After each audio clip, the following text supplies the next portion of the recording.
И защото нашето кафе е ферментирано. И това го прави супер вкусно. Ние имаме 25 варианта на кафе.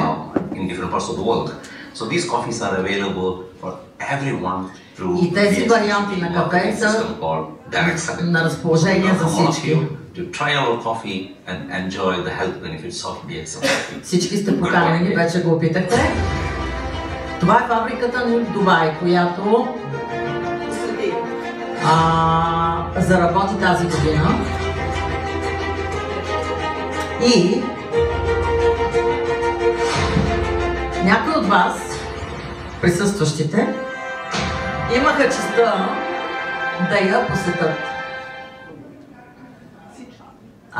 Да, всички. Мисля, че не всички, защото някои хора не успяха. Вярвам, че вие не дойдохте с Радка, така ли? Не успяхте за фабриката за Дубай, говоря специално Радка.